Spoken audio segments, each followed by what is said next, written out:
Hello, humans. I am David Werba with IndieMusicPlus.com. I'm here with John Favicchia, who we've actually featured on our website before with kind of like a critical review. And I just wanted to follow up with you, John, just see what you're up to today. I know you got a lot of new projects that you're working on, clinics, etc. But how are you today, man? Hey, David, I'm doing great, man. Thanks so much. It's great to talk to you, and looking forward to spending the next 20 minutes or so with you. Yeah. Yeah, so I know one of your new projects, I can't remember when you started this, but it's called DHARMA 2.0. Is that correct? That's the one.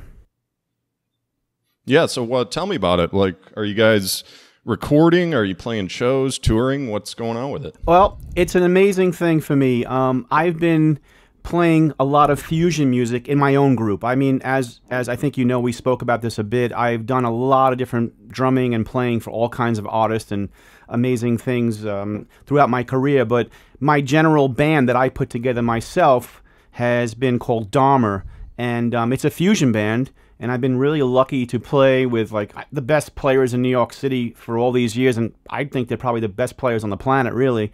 And we play a lot of fusion music. But in the last, I don't know, 5 years or so, 6 years, I got the bug to go back to my rock and roots of playing drums, and I love all kinds of pop and rock music.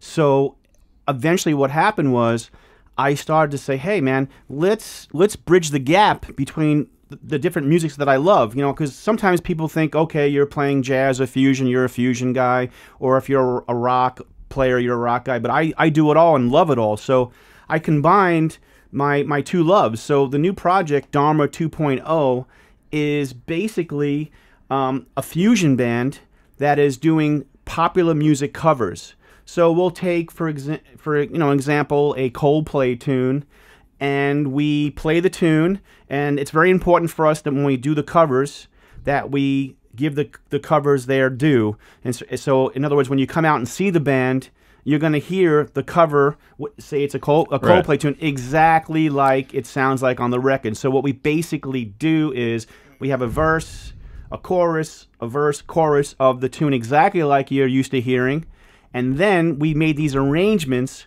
where we really twist up all the stuff, and we play all kinds of rhythms and fun music and improvisation and solos and right. Yeah, and do our own thing cool. to it, you know. Yeah, and that's cool. I mean, is there a DHARMA 1.0? Or is this just like, what does that name mean? Sure. So yes, there is, and there was a DHARMA 2.0, and that's been my fusion band here in the New York City area for many years. And like I said, we play with the best players on the planet, fusion music, all original stuff that I've recorded on my own CDs. And to answer your question about what the word DHARMA means, I named the band after one of my CD titles, DHARMA.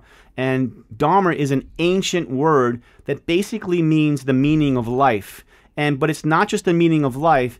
It's basically finding something within your life that you start to feel or experience timeless awareness. And what that means is, for example, if you ever go and say a guy likes to work on cars, and all of a sudden he's working on his car and 2 hours goes by and he has no idea that 2 hours went by, like time just kind of like he lost track of time, that's a sign that's something you should be doing. So for me, when I play music, not only is it my meaning of my life, but I get into that zone of playing music where I'm completely like I lose track of time, and that's like a beautiful thing to be. Oh man, that's cool. Yeah, so that's what that's a really cool way to look at it. And it's, you know what, I'm looking at your bio right now. I'm not going to read the whole thing, but it's pretty impressive. I mean, you played with a lot of people, like special effects, Steve Kahn, Eddie Money. I mean, there's Charlie Daniels. There's like, you've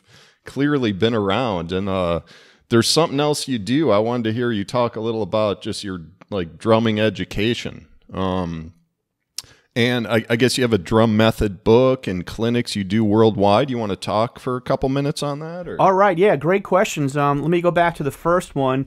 One of the things I do, besides being a band leader with my own band, DHARMA 2.0 now, I'm a New York City drummer here for my whole life, and I get called to play with many artists. So, and one of the things I've always done with my own drumming was I like so many different styles of music, so I worked on being the best drummer I can be in all these many different styles, so it has enabled me to be able to go out and play with different artists like that. So, like you mentioned, special effects. For me, I'm a big fan of special effects. They're an amazing fusion band from back in the day. They have maybe 30 CDs out, and they're a real famous fusion band, and I'm really friends with all the guys, and the guitar player and the leader of special effects, Chieli Minucci, is a close friend, and he plays guitar in my band for many years. But recently, I was very lucky that he asked me to play on he actually asked me to play on a song for his new CD, a new special effects CD. So I recently recorded for special effects, which is cool. And then, as you mentioned, like guys like Eddie Money and the Tokens, the 50 Bands of Tokens, or all the different jazz guys like Steve Kahn. I mean, I play with so many different artists. So for me, I'm lucky to be able to go out and work all over the place with as many different artists and different musical styles as possible, and that's something I don't know about luck. I don't know about luck, man. I mean, it sounds like you've worked pretty hard in your career, and I mean that was the other question. Is like, what's in addition to your clinics? It's like, what's your practice routine? Like, how do you run that? I know I'm kind of overlapping some questions here, but yeah, I want to hear you talk about like the education, the clinics, and your practice routine. Sure. So for me, I never stop learning. I have a very cool drive on the drums. I am always looking at what I do and what I need to do. And I try to practice as much as I can when I'm in town, when I'm on the road. And the practicing can be playing drums for myself and working on a weakness that I have that I need to kind of get together. Or it could be practicing 4 or 5 hours a day for a project or a tour coming up. Or when I have clinics coming up, I really I buckle down, because when I do the drum clinics around the world, I play for drummers. So, there's 100 drummers come out, and I could be anywhere, but they all want to see a guy play some serious drums. So I make sure I'm in really good shape for those clinics, and very fortunate to be endorsed by many companies, all the equipment companies. I just feel very blessed to be. I'm a Yamaha drum artist. I'm a Sabian cymbal artist. Same thing with Remo drum heads, Vic First sticks, LP percussion. I have 20 endorsements, so I can go on and on. I'm really fortunate, and they basically support me when I travel around the world and do these they're like seminars. I don't know if your listeners know about what a drum clinic is. It's basically like a seminar where I will play to music tracks that I write, drums.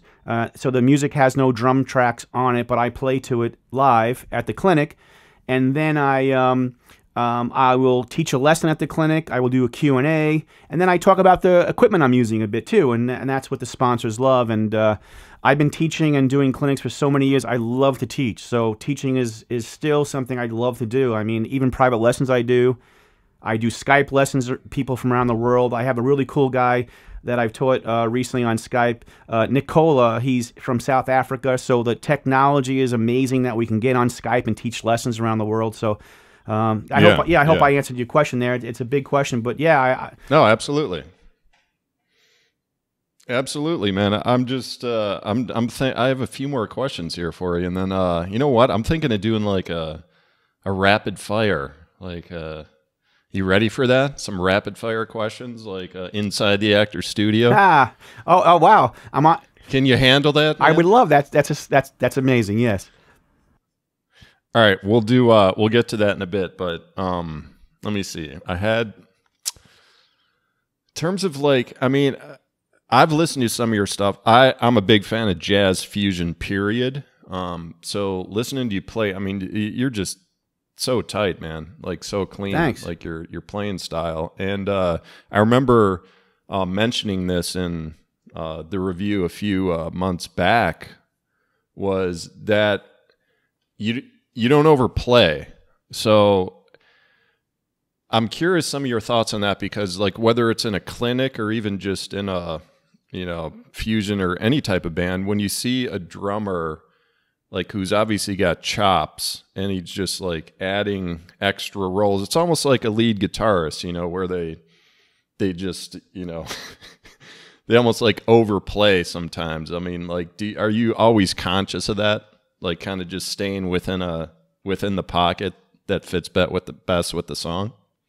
Exactly right, David. That's exactly what I think about. For me, the song is king.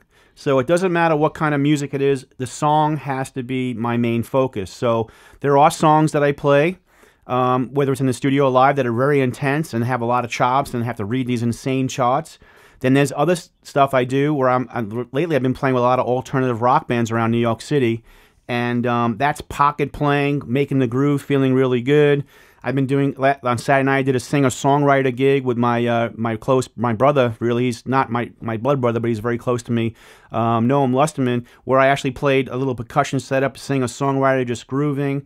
Then I've been playing in an alternative rock band around Brooklyn, New York City called More Than Skies. That's just grooving, playing for the song. Same thing with a band called Cosmic Harvey and Celestial Mind. This guy... Okay, so... Yeah. Right. So these clinics, though, John, like, is the clinic like a place for you to just kind of let loose and show off your chops, or is that, or do you just basically do that at home when you practice, like, or because you know, it's like ego comes into all musicians sometimes. It's like a lot of musicians I'm sure you've worked with in the past, like they're just obsessed with like showing off their chops in public. You know what I'm talking about, right? Yeah, and then there's humble musicians that are better than those guys, yet they just are always conscious of making sure that the song is king, just like you said. So I mean, do you have a place, like an outlet, where you like to just kind of go off and show all your skills sometimes? Yeah, I do, and I'm lucky enough to have my own group where I can really open up and play. If you get a chance, we have a little video. Actually, we're going to go into the studio, a video studio, and shoot a promo video of the new band. And my band, DHARMA 2.0, I play serious amounts of. I mean, it's complicated stuff. So my crazy drumming and all that kind of chops I want to do, they all come out in my own band, which is excellent. But at the clinics, the same thing. I get to play some really cool, busy music. But for me, like I said, the song is king.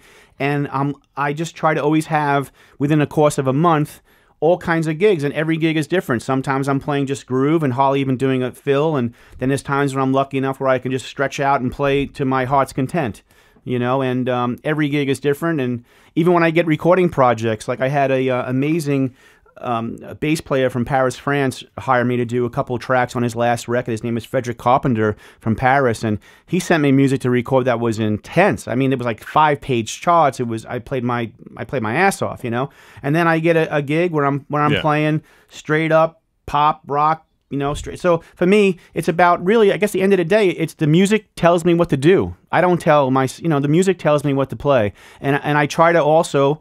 Like you mentioned, I try to have projects that I'm working on where I can stretch out because I have a lot of chops and I like that part of my playing. But I also like to do the groove thing. I mean, I got to tell you, some of my funnest gigs I play, and even the funnest recordings I do, I just play a groove and I hardly do anything. And I love that. It feels great. I'm just grooving out, and it's the most gratifying thing. You see people in the audience having a great time with it. You're just grooving.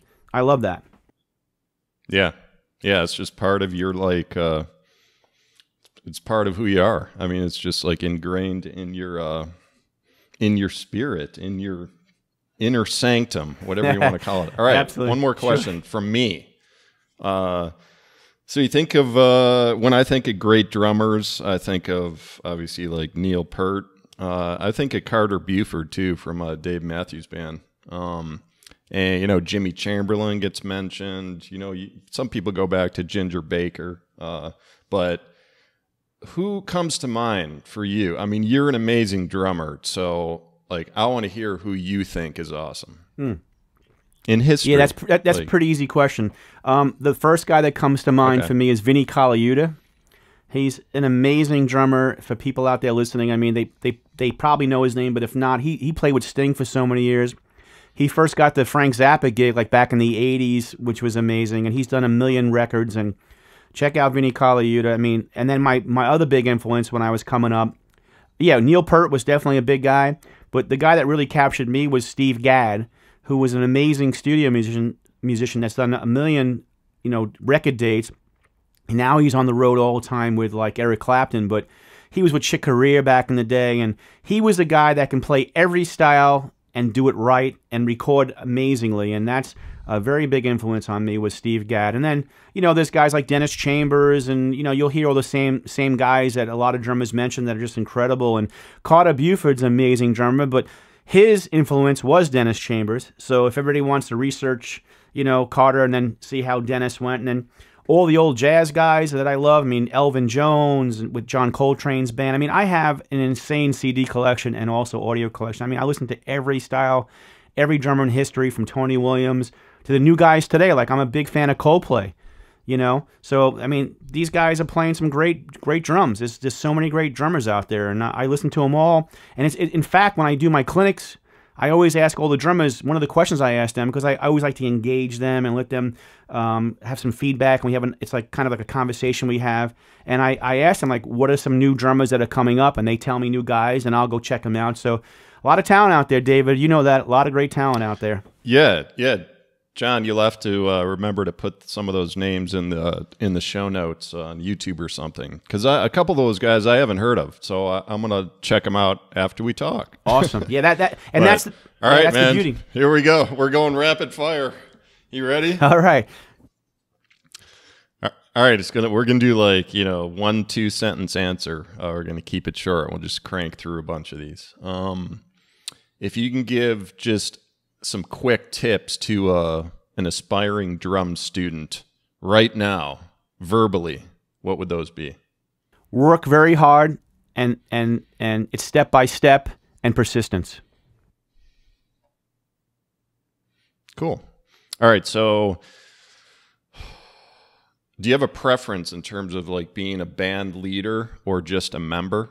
Like, does it matter to you? It doesn't matter. When I'm a sideman and I'm playing with an artist, my goal is to make him happy.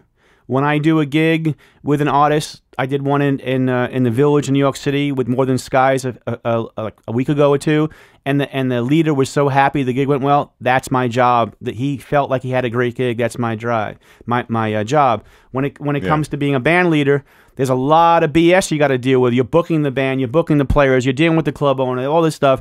But at the end of the day, I love being a band leader because I'm playing my own music and I have say about things. And that's my band is my vision. So it's two different things, but I love them all. All right, what was your first drum kit? Oh, this is an interesting story. I have to go quick with this one because it's rapid fire. But I don't know if I can get this in quick. I might have to, so give me a little break on this one, all right, David? So all right. So I wanted to play drums, and my dad was not happy about it because my family has a long history of being musicians. My great uncles were in all the big bands in the 20s and 30s. They all played trumpet in Benny Goodman's band, Paul Whitman band, all these different bands back in the day, in the swing era, in the big band, and they all died young. They were on the road all over the place. They weren't taking care of themselves. For lack of a better word, they were unhealthy, and they passed early. So when I wanted to play an instrument, my dad was like, no. And I'll rush through the whole thing. So what I did was I saved up all my money, and a friend of mine in, like, elementary school, 6th grade I think it was, I said, I saved my money up, and I bought this little drum set, some Japanese weird DIA drum set, some small little drum set, and from him, and I put all the drums in a shopping cart and wheeled them home like 8 or 9 blocks. And then when my dad saw me coming in with the drum in the shopping cart, he's like, all right, it's going to happen. I can't stop it. So that was the beginning of it all. All right. I hope it wasn't barefoot uphill in the snow, like most parents say that they're. Well, that, old life. David, I would think in a few more years, as I tell the story, it will be definitely uphill in the snow for sure. That's hilarious. Yeah. All right. Let's move on. Here's an interesting one. If you could have dinner with any 3 musicians, doesn't have to be a drummer, just any 3 musicians in history, who would they be? Well, I'm very lucky enough to have met a lot of my heroes, and I've had dinner with a lot of my heroes because I'm a Sabian artist and a Yama. So when we have these get-togethers, Many times we'll have a call. All right, we're having a Yamaha drum event in New York City. All the artists are going to be there. Come hang out. It's an artist event. I meet everybody. I mean, I meet my heroes. I meet my colleagues. So the only guys that I think I would talk about that I haven't met would be guys that have passed. But more so, as I'm saying this, David, I love this rock band called Switchfoot. And these guys know me. I go to all their shows. They know me because I hang out with them and all that stuff. And I've got to talk to them all. But I would like to sit down with those guys. I mean, the whole band. They're all amazing musicians. They write amazing alternative rock music. I'm really a big fan. And for me, to be a fan is really fun because, you know, when you're a professional player, you're out there playing with everybody in the world that plays music. So it's just a job, right? But when you finally find a band. Okay, John. There's got to be a couple from like the 50s and 60s that it's just like it'd be awesome to, if you can go back in time to like have dinner with, you know. I get it. There's got to be a couple. No, anyone? Absolutely. I get it. If you're talking about that kind of retro thing, sit down with Miles Davis and Tony Williams, you know, and have a dinner with those guys and get the history that we don't know. I mean, we know a lot of history from them, but to do that would be amazing. Same thing with like, John Coltrane, Elvin Jones, McCoy Tyner. I mean, that would be a pretty serious dinner, you know, back in the day. But then the rock guys, man, I'd love to hang out with Sammy Hagar from Van Halen and go have some tequila with him. That'd be fun.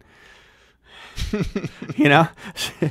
Absolutely. That'd be amazing. Because I met Sammy once. It was amazing. It was back when he had the long curly hair, and he was with Van Halen. He was a complete rock star. I shook his hand, said hello. He was very nice to me. I'd like to sit down with that guy still. That'd be kind of fun. All right, John, I'm going to end it right there, man. Again, this is David Werba with AnyMusicPlus.com, and I'm here with John Favicchia. Remember that name. He's... this is going to sound cheesy, John. I think it's, to me, like you're a New York drumming legend. I think it's safe to say that. I mean, you've been around, you played with enough people. You're an amazing player, do clinics. It's been a pleasure talking with you, man. Thank you so much, David. I appreciate it. I had a really great time, and let's do it again soon. And everybody wants to get in touch with me, of course. My website's johnfav.com, JOHN, F as in Frank, AV as in Victor.com. That's the deal, yo. All right, John, take care. I'll talk to you soon. All right, David. Cheers. Thanks.